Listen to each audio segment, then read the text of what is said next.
रामलाल एक सब्ज़ी बेचने वाला था। एक बार एक औरत उसके ठेले पर सब्ज़ी खरीदने आई। वह अपना पर्स ठेले पर ही भूल गई थी।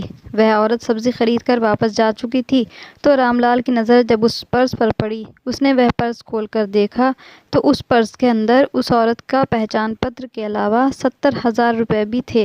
वह सब 500-500 के नोट थे, जिसको देखकर रामलाल हैरान रह गया, क्योंकि उसने ज़िंदगी में एक साथ इतना पैसा नहीं देखा था। शाम हुई तो वह ठेला लेकर घर आया। अपनी पत्नी को जब उसने उस औरत और उसके पर्स के बारे में बताया तो वह सुनकर बहुत खुश हुई कि उसमें इतने नोट हैं। उसने अपने पति से कहा कि हम ऐसा करते हैं कि इस औरत की पहचान पत्र को तो आग लगा देते हैं और इन रुपयों से हमारे काफ़ी काम बन सकते हैं, जैसे कि मकान का किराया और अपने बेटे का हम अच्छे अस्पताल में इलाज भी करवा सकते हैं। रामलाल ने पत्नी से कहा कि नहीं, मैं ऐसा बिल्कुल नहीं करूँगा। मैं उस औरत का घर ढूंढकर ये पैसे उसे वापस कर दूँगा। पत्नी ने बहुत मना किया, लेकिन उसके बाद भी रामलाल घर से चल पड़ा और उस आई कार्ड पर लिखे हुए एड्रेस की मदद से उसने उस औरत का घर ढूंढ लिया और उसे उसका पर्स वापस किया। औरत रामलाल की ईमानदारी पर बहुत खुश हुई। रामलाल को 20,000 रुपये इनाम के तौर पर दिए। हालांकि रामलाल ये पैसे भी नहीं लेना चाहता था, लेकिन उसने कहा कि बहन की तरफ से मैं अपने भाई को दे रही हूँ, इसीलिए यह ले लो। वह पैसे लेकर रामलाल घर वापस आया तो उसके पैरों तले ज़मीन निकल गई, क्योंकि उसकी पत्नी आज फिर रामलाल की माँ सरिता के घर आई हुई थी। सरिता की माँ से बार बार यही कह रही थी कि मेरी तबीयत बहुत ख़राब रहती है, मेरी हड्डियों में ताकत नहीं कि अब मैं काम कर सकूं, चलने फिरने में मुश्किल होती है। मंगनी को 5 साल बीत गए हैं। अब मैं चाहती हूँ कि सरिता को अपनी बहू बनाकर घर ले आऊँ। अब सरिता ही उस घर को संभालेगी और मैं सुकून का सांस ले पाऊँगी। लेकिन सरिता की माँ उनसे यही कह रही थी कि बहन, अभी आपका बेटा पढ़ रहा है, कम से कम वह डिग्री तो पूरी कर ले, और जब वह रोज़गार वाला हो जाएगा तो सरिता की शादी कर देंगे। मैं कौन सा ये रिश्ता ख़त्म करने जा रही हूँ? क्या आपको मुझसे इस बात का डर है कि मैं ये मंगनी तोड़ दूँगी? रामलाल की माँ यही कह रही थी कि बहन, ऐसी तो कोई बात नहीं, मुझे आप पर पूरा भरोसा है, लेकिन बस मेरी इच्छा है कि किसी तरह अपने बेटे के सर पर सेहरा देख लूँ। 6 महीने बाद रामलाल की पढ़ाई भी पूरी हो जाएगी और फिर उम्मीद है उसे नौकरी भी मिल जाएगी। सरिता की माँ ने कहा, जहाँ आपने इतना इंतज़ार किया है वहाँ 6 महीने का और इंतज़ार कर लीजिए। हम भी अपनी बेटी के दहेज के लिए थोड़ी तैयारी कर लेंगे। रामलाल की माँ ने कहा कि बहन, मैं किसी हाल भी आप लोगों को मजबूर नहीं करूँगी। मैं उन औरतों में से नहीं जो बहुत सारे दहेज की इच्छा रखते हैं। बस 2 जोड़ी कपड़ों में अपनी बहू को यहाँ से ले जाना चाहती हूँ। अगर आप यही चाहती हैं कि ये रामलाल की पढ़ाई पूरी हो जाए तो मैं 6 महीने और इंतज़ार कर लेती हूँ। रामलाल बेचैनी से अपनी माँ का इंतज़ार कर रहा था। वह जानना चाहता था कि आखिर सरिता के बारे में उसकी माँ ने क्या कहा। उसकी माँ जैसे ही घर में आई तो रामलाल जल्दी से उठा, अपनी माँ के सामने आया और कहा, माँ, फिर उन लोगों ने क्या कहा? उसकी माँ कहने लगी, बेटा, उन्हें क्या कहना है, बस बेटी के दहेज के बारे में परेशान है। मैंने तो उनसे यही कहा है कि मुझे कोई दहेज नहीं चाहिए, लेकिन फिर भी वह यही कहते हैं कि कम से कम रामलाल की पढ़ाई तो पूरी होने दीजिए। 6 महीने बाद ही उन्होंने वादा किया है कि हम अपनी बेटी को विदा कर देंगे। 6 महीने के बाद रामलाल ने अपनी पढ़ाई पूरी की, MBA में अच्छे नंबर हासिल किए और उसके बाद उसने कई कंपनियों में जॉब के लिए अप्लाई करना शुरू किया। कई कंपनियों में इंटरव्यू भी दे चुका था और उसे इस बात का भरोसा था कि कुछ दिनों बाद वह किसी कंपनी या बैंक को ज्वाइन कर लेगा। उसने अपनी माँ से भी यही कहा कि शादी की तारीख पक्की कर दीजिए। शादी की तारीख पक्की हुई और फिर वह सरिता को ब्याह कर अपने घर लाया। अपनी शादी पर तो वह बहुत खुश था, क्योंकि वह जैसी लड़की चाहता था उसे वैसी ही लड़की मिल चुकी थी। लेकिन परेशानी इस बात की थी कि अभी तक किसी कंपनी या बैंक की तरफ से उसकी जॉब नहीं लगी थी। हालांकि उसके इंटरव्यू बहुत अच्छे गए थे और उसे पूरी उम्मीद थी कि 10 दिनों में उससे कंपनी की तरफ से बुलाया जाएगा, लेकिन ऐसा नहीं हो सका। 20 दिन गुजर चुके थे, लेकिन अभी तक उसे कोई कॉल नहीं आया था। अब तो सरिता ने भी उससे पूछना शुरू किया था कि आपने इंटरव्यू दिए थे, उनका क्या जवाब आया, जिस पर वह हमेशा अपनी पत्नी से यही कहता था कि मैं अभी इंतज़ार कर रहा हूँ, मैं नाउम्मीद नहीं हो सकता, देर से लेकिन वह मुझे बुलाएंगे ज़रूर। लेकिन अफसोस कि ऐसा नहीं हो सका। काफ़ी इंतज़ार के बाद उसे किसी तरह से ऑफ़र नहीं आई। उसने हर जगह पर अप्लाई करना शुरू किया। वह हर हाल में जॉब चाहता था। उसे जॉब की बहुत ज़रूरत थी। उसकी बूढ़ी माँ बीमार होने लगी और माँ के इलाज के लिए उसे पैसों की बहुत ज़रूरत थी। उसकी माँ बेचारी दमे की रोगी थी। हर वक्त खांसती थी। सही तरीके से उनका इलाज नहीं हो पा रहा था क्योंकि पैसे की कमी थी।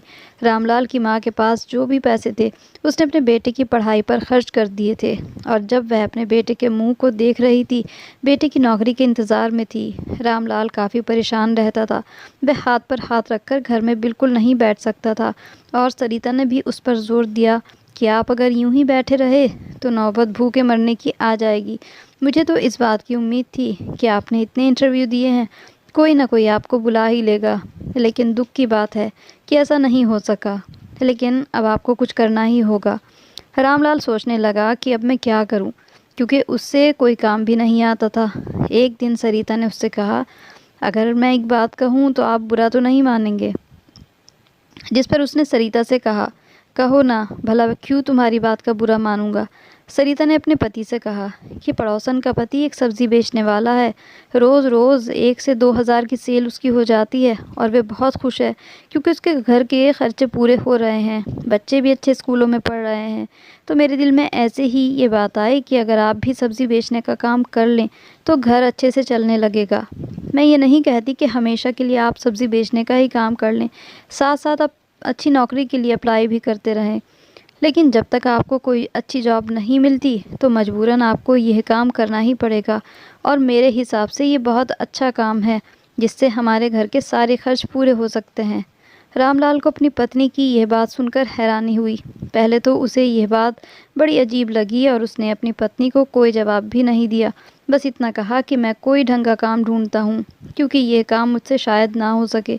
उसका इरादा था कि वह कोई ट्यूशन पढ़ा लेगा या फिर किसी एकेडमी को ज्वाइन कर लेगा और इस सिलसिले में उसने कई एकेडमी और ट्यूशन सेंटर से कांटेक्ट भी किया, लेकिन वह अपने मकसद में नाकामयाब रहा। एकेडमी के मालिक यही कहते थे कि अगर आपके पास स्कूल में पढ़ाए जाने वाले सब्जेक्ट्स की डिग्री होती तो ये मुमकिन था, लेकिन जो डिग्री आपके पास है इसीलिए आपके लिए हमारे पास कोई काम नहीं। अब रामलाल यहाँ से भी मायूस हो चुका था, लेकिन अब वह अपनी पत्नी की सलाह पर ध्यान कर रहा था जो उसकी पत्नी ने उससे कहा था।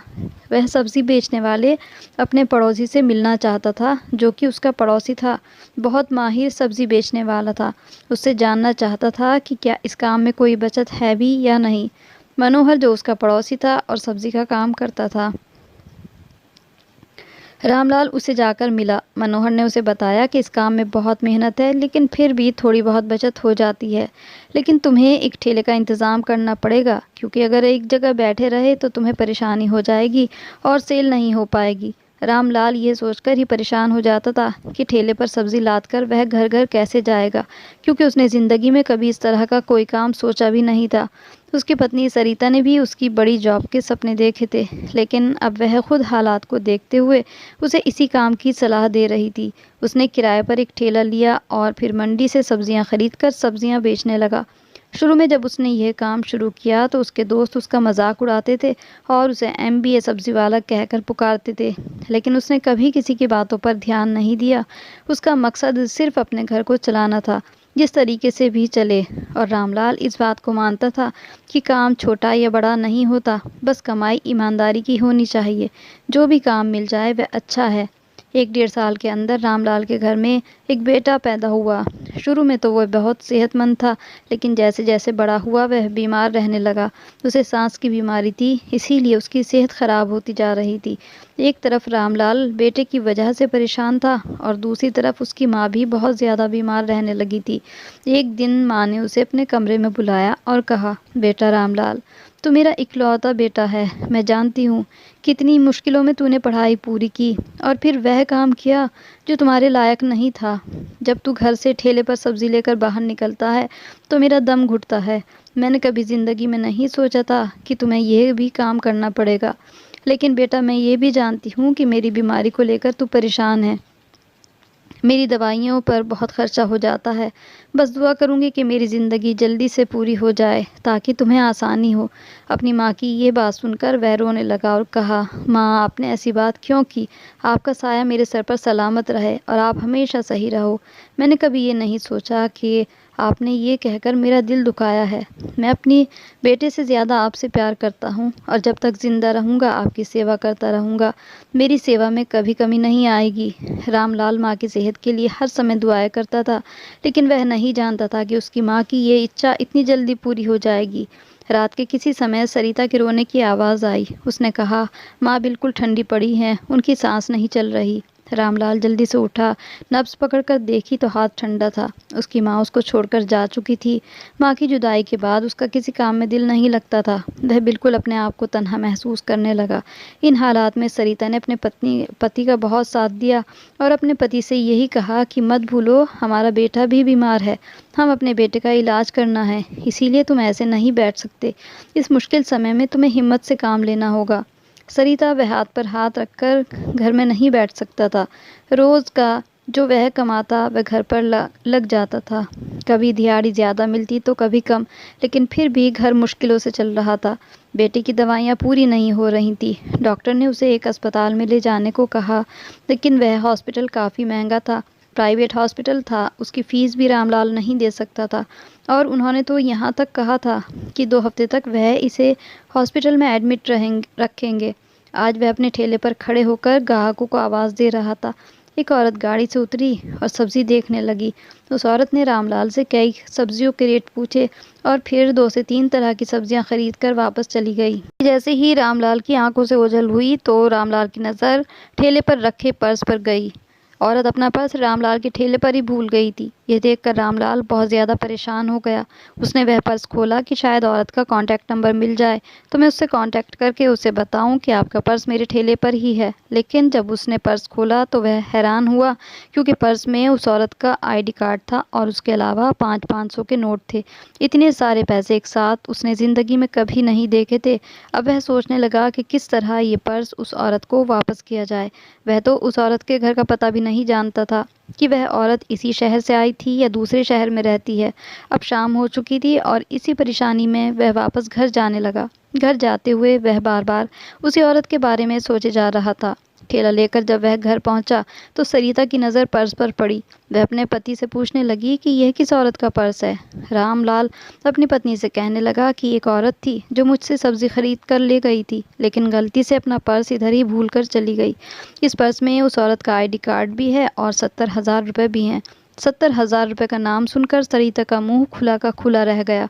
उसने कहा, ये पैसे तो बहुत ज़्यादा हैं। शायद ऊपर वाला हमारी इसी तरह से मदद करना चाहता है, इसीलिए वह औरत अपने पैसे यहाँ छोड़कर गई है। पत्नी की बात सुनकर राम ने कहा कि कैसी बातें कर रही हो, मेरे पास इस औरत का आईडी कार्ड भी है और मैं इसी आईडी कार्ड के एड्रेस को देखकर औरत के घर तक पहुँच सकता हूँ। सरिता ने कहा, अगर आप ऐसा करेंगे तो फिर तो आपसे बड़ा बेवकूफ़ कोई नहीं होगा। ज़रा अपने खर्चे देखिए, अपनी मजबूरियाँ देखिए, मकान का किराया भी देना है। इसके अलावा आपके बेटे की तबीयत आपके सामने है, इसका सही तरह से इलाज नहीं हो रहा। इन पैसों से हम अपने बेटे का एक अच्छे हॉस्पिटल में इलाज करवा सकते हैं। लेकिन रामलाल ने कहा, कैसी बातें कर रही हो, मैं अभी मरा नहीं हूँ, कमा कर भी पैसे इकट्ठे कर सकता हूँ। सरिता ने कहा, ऐसा हो ही नहीं सकता। कई महीने से आप सब्ज़ी बेच रहे हैं, लेकिन घर में कुछ नहीं बचा, ना ही अपने बेटे के लिए पैसे जमा कर सके। रामलाल कहने लगा, मैं इतना गिरे हुए ज़मीर का भी नहीं कि औरत के एड्रेस का पता भी हो तब भी पैसे अपने पास रख लूँ। वह अपने पति से बार बार कह रही थी कि इस आईडी कार्ड को आग लगा दीजिए और पैसे अपने पास रख लीजिए, लेकिन उसने इनकार किया। रामलाल ने कहा कि नहीं, जितना जल्दी हो सके मैं ये पैसे उसे वापस करूँगा। उसकी पत्नी उसे मना कर रही थी, लेकिन फिर भी रामलाल पर्स लेकर घर से चल पड़ा। औरत का आईडी कार्ड उसके पास था। आईडी कार्ड पर लिखे गए एड्रेस की मदद से वह उस औरत के घर पहुंच गया। उसका आलीशान घर था। सिक्योरिटी गार्ड ने उससे मिलने की वजह पूछी तो उसने कहा कि मैडम, अपना पर्स मेरे ठेले पर भूल गई थी, वह वापस लौटाने आया हूँ। गार्ड ने उसे औरत को बताया तो वह बाहर आई। अपना पर्स देखकर वह बहुत खुश हुई। उसने पर्स खोलकर पैसे गिने तो वह पूरे थे। वह रामलाल की ईमानदारी पर बहुत खुश हुई और इनाम के तौर पर उसे 20,000 रुपये देने चाहे, लेकिन रामलाल ने पैसे लेने से इनकार कर दिया। लेकिन उस औरत ने कहा कि एक बहन की तरफ से भाई को मैं पैसे दे रही हूँ, इसीलिए इनकार मत करो। इस पर रामलाल ने वह पैसे ले लिए। उसका नाम मैडम मारिया था। उसने वापस जाते हुए रामलाल को एक कार्ड भी दिया जिस पर उसके भाई का एड्रेस था। वह एक कंपनी का सीईओ था। रामलाल खुशी खुशी वापस आ रहा था, मगर जैसे ही वह घर पर आया तो उसे अपनी आंखों पर यकीन नहीं आया। उसकी पत्नी घर छोड़कर जा चुकी थी। बच्चा घर में अकेला रो रहा था। घर का सामान बिखरा पड़ा था। कुछ बर्तन टूटे पड़े थे। बिस्तर पर एक पत्र पड़ा था जिस पर लिखा था, मैं तंग आ गई हूँ तुम्हारी इस गरीबी से। जब से इस घर में आई हूँ सुख का एक सांस भी नहीं लिया। तुमसे शादी करना मेरी ज़िंदगी की सबसे बड़ी गलती थी और मैं जब से इस घर में आई हूँ पछता ही रही हूँ। लेकिन अब तुम्हारे साथ नहीं रह सकती, अपने घर जा रही हूँ। बेहतर यही है कि तुम मुझे तलाक दे दो। अब तुम जानो और तुम्हारा ये बच्चा। जब बेटे का इलाज नहीं करा सकते तो इसे पैदा ही क्यों किया? काश कि ये पैदा ही ना होता। रामलाल ने जब ये ख़त पढ़ा तो बहुत रोया। उसे उम्मीद नहीं थी कि सरिता मुश्किल की इस घड़ी में उसके साथ यह करेगी। बच्चा अपनी माँ को बार बार पुकार रहा था। माँ के बिना वह रोए जा रहा था। रामलाल अपनी पत्नी को लेने गया, अपना बच्चा पड़ोसन के हवाले किया, लेकिन सरिता के घर वालों ने यही कहा कि अब सरिता उस घर में कभी भी नहीं जाएगी। रामलाल ने यही कहा कि बंटी अभी बहुत रो रहा है, इसे बताओ कि बंटी इससे बहुत याद कर रहा है। लेकिन सरिता पत्थर दिल बन चुकी थी और उसके माता पिता भी ऐसे ही थे। उन्होंने कहा कि तुम यही चाहते हो कि तुम्हारे बीमार बच्चे का इलाज हम कराएं। हमारे पास इतने पैसे नहीं हैं। वह बच्चा तुम्हारी जिम्मेदारी है, खुद ही उसको संभालो। इसके लिए कोई आया रख लो या फिर दूसरी शादी कर लो, हमें इससे कोई फ़र्क नहीं पड़ता। ना ही हमारी बेटी को इस बात से कोई मतलब है। रामलाल उस घर से मायूस वापस लौट रहा था।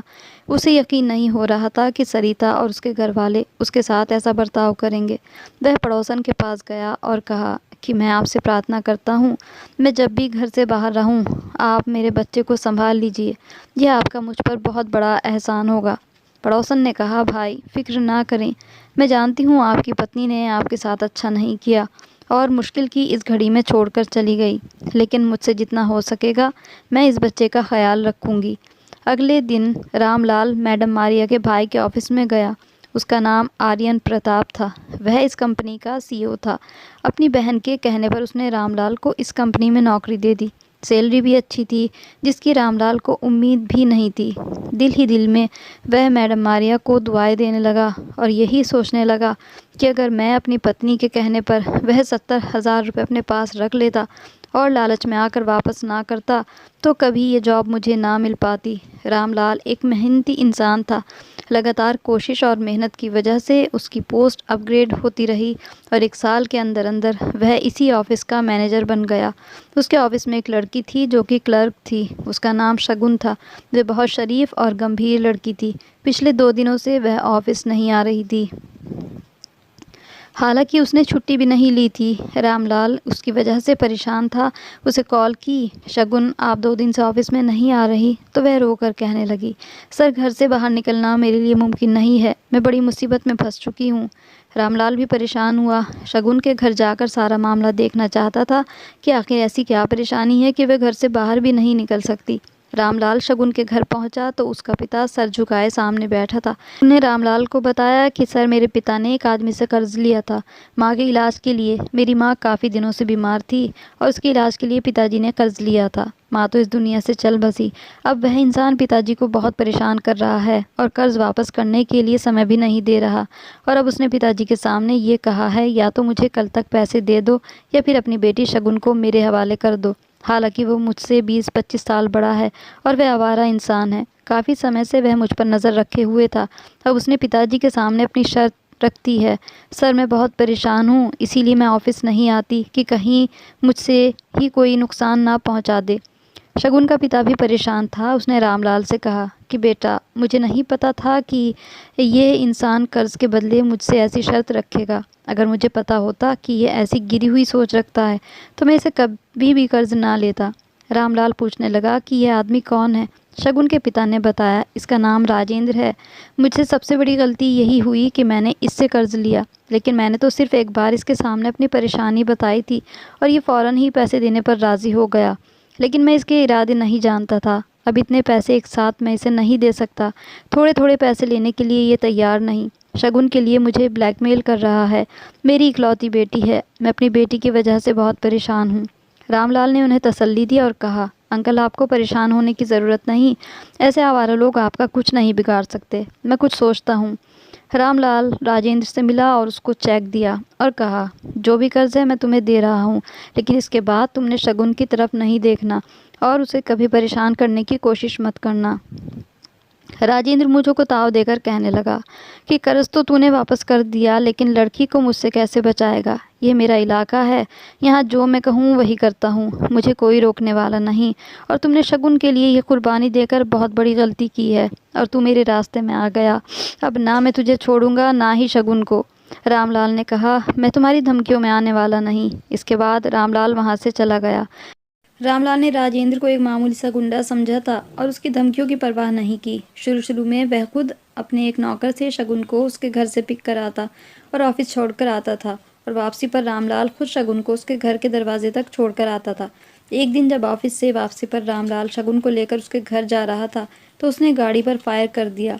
खुशकिस्मती से रामलाल और शगुन बच गए, लेकिन अब रामलाल ने राजेंद्र को गंभीरता से ले लिया और उसको सबक सिखाने का फैसला किया। उसने शगुन से कहा कि मुझे तुम्हारी मदद की ज़रूरत है। बस ज़िंदगी में आखिरी बार तुम्हें राजेंद्र से एक मुलाकात करनी होगी। यह सुनकर शगुन परेशान हो गई कि मैं जिस इंसान का चेहरा नहीं देखना चाहती उसे भला कैसे मिल सकती हूँ। रामलाल ने उससे कहा कि मुझ पर भरोसा रखो और मैं जैसा कह रहा हूँ वैसा ही करो। उसके बाद शगुन ने राजेंद्र को फ़ोन किया और उससे कहा कि मैं एक होटल में तुमसे मिलना चाहती हूँ और शादी के लिए तैयार हूँ, पर शादी से पहले आपसे कुछ बातें करना चाहती हूँ। राजेंद्र खुशी खुशी बताए गए होटल पर पहुंचा तो पुलिस वहां पहले ही उसका इंतज़ार कर रही थी। राजेंद्र ने भागने की कोशिश की, लेकिन पुलिस ने उसे पकड़ लिया। उसके बाद रामलाल ने खुद शगुन को कहा कि ऐसे अकेले कैसे ज़िंदगी गुजारी होगी। मैं तुम्हारे पिता से बात करने जा रहा हूँ। अगर तुम्हारी मर्ज़ी हो तो बता दो, नहीं तो कोई बात नहीं। शगुन ने हाँ में सिर हिला दिया। कहने लगी, आप मेरे पिताजी से बात कर लीजिए, मुझे इस रिश्ते पर कोई आपत्ति नहीं। रामलाल शगुन के पिता के पास गया तो उसके पिता को भी बहुत खुशी हुई। शादी से पहले शगुन से रामलाल ने यह ज़रूर कहा कि मेरा एक बेटा है, मेरे लिए सब कुछ वही है। क्या तुम मेरे बेटे को अपने दिल में जगह दोगी? क्योंकि उसकी सगी माँ उसे छोड़कर चली गई थी और उसे माँ के प्यार की बहुत ज़रूरत है। रामलाल की शगुन के साथ शादी हुई। शगुन ने रामलाल के बेटे बंटी को दिल से कबूल किया, उसका बहुत ख्याल रखा। कुछ ही समय गुजरा था, बंटी अपनी माँ को भूल गया और शगुन को ही अपनी माँ समझने लगा। शगुन उसे बहुत ज़्यादा प्यार करती थी और उसकी बिल्कुल सगी माँ की तरह से कद्र करती थी। अब बंटी पूरी तरह से ठीक हो चुका था। उसकी बीमारी भी ख़त्म हो चुकी थी क्योंकि रामलाल ने उसका अच्छे हॉस्पिटल में इलाज करवाया था। रामलाल ने शगुन के साथ एक अच्छी ज़िंदगी की शुरुआत की। आज रामलाल शगुन को ऑफिस से लेकर वापस आ रहा था। ट्रैफिक सिग्नल पर गाड़ी रुकी तो एक औरत ने भीख मांगने के लिए हाथ आगे बढ़ाया।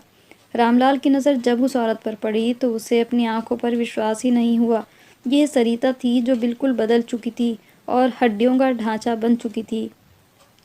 उसके माता पिता जब तक जिंदा रहे उन्होंने सरिता का ख्याल रखा। उसकी कहीं शादी भी करनी चाहिए, लेकिन सरिता का घर आबाद ना कर सके। और फिर उसके माता पिता की मौत के बाद भाइयों ने सरिता को सपोर्ट नहीं किया और अपनी बीवियों के कहने पर उसे घर से निकाल दिया।